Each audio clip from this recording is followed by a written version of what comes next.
ఈ video sports పర్సన్స్కే కాదు, ఈ రీల్ చూస్తున్న నీకు కూడా ఈ వీడియో చాలా ఇంపార్టెంట్. ఎందుకంటే సాధారణంగా మనుషులను మోసం చేయడం కామన్, బట్ మా స్పోర్ట్స్ పర్సన్స్ని ఒక స్పోర్ట్స్ పర్సనే మోసం చేస్తున్నాడు. అది ఎవరు ఏంటి అని తెలుసుకోవాలంటే వీడియో ఎండ్ వరకు చూడండి, క్లియర్ కట్గా ఎక్స్ప్లెయిన్ చేస్తాను. ఇతని పేరు శివాజీ. ఇతను చేసే బిజినెస్ ఏంటి అంటే, నీకు షూ ఇప్పిస్తా, నీకు స్పైక్ ఇప్పిస్తా, నీకు కబడ్డీ కిట్ ఇప్పిస్తా అని చెప్పి మనుషుల దగ్గర డబ్బులు దొబ్బేయడమే. అదే కాకుండా నీకు ఒడిశా అకాడమీలో సీట్ ఇప్పిస్తా, జేఎస్డబ్ల్యూలో ఇప్పిస్తా, రిలయన్స్లో ఇప్పిస్తా అని చెప్పి 10 నుంచి 20,000 వరకు డబ్బులు కాజేస్తాడు. ఒకటి గుర్తుపెట్టుకోండి, ఎప్పుడైనా సరే మోసం చేయడం తప్పు కాదు, మోసం పోవడమే తప్పు. ఎందుకంటే నీకు పర్ఫార్మెన్స్ ఉన్నప్పుడు ఆటోమేటిక్గా వాళ్ళే సీట్స్ ఇస్తారు కదా. ఇలాంటి వాళ్ళ దగ్గర నువ్వు మోసపోవడం ఎందుకు? సో మీ అందరికీ చెప్పేది నేను ఒక్కటే, ఇలాంటి వాళ్ళు చాలామందే ఉంటారు.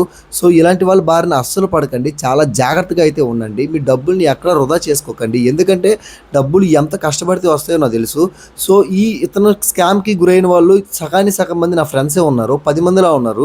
సో వాళ్ళు చాలా రోజుల నుంచి రిక్వెస్ట్ చేస్తారు వీడియోస్ చేయమనేసి. సో టైం లేక నేను వీడియోస్ చేయలేదు, ఈరోజు కుదిరింది. బ్రదర్ నీకు చెప్తున్నా వినండి, నేనే కాదు చాలామంది కంటెంట్ క్రియేటర్స్, ఫిట్నెస్ ఇన్ఫ్లుయెన్సర్స్ నీ మీద వీడియోలు చేయడానికి రెడీగా ఉన్నారు. ఎప్పటికైనా నా వీడియో చూసి కొంచెం మారు. ఎందుకంటే నువ్వు ఒక స్పోర్ట్స్ పర్సన్ అని చెప్పుకోవడానికి నీకైనా సిగ్గుగా ఉండాలి. ఎందుకంటే ఒక స్పోర్ట్స్ పర్సన్ బాధ ఇంకో స్పోర్ట్స్ పర్సన్కి అర్థమవుతుంది.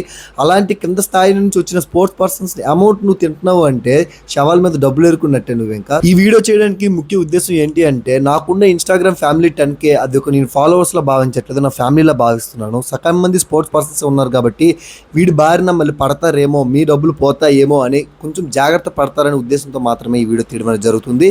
ఉంటా మరి, నమస్తే.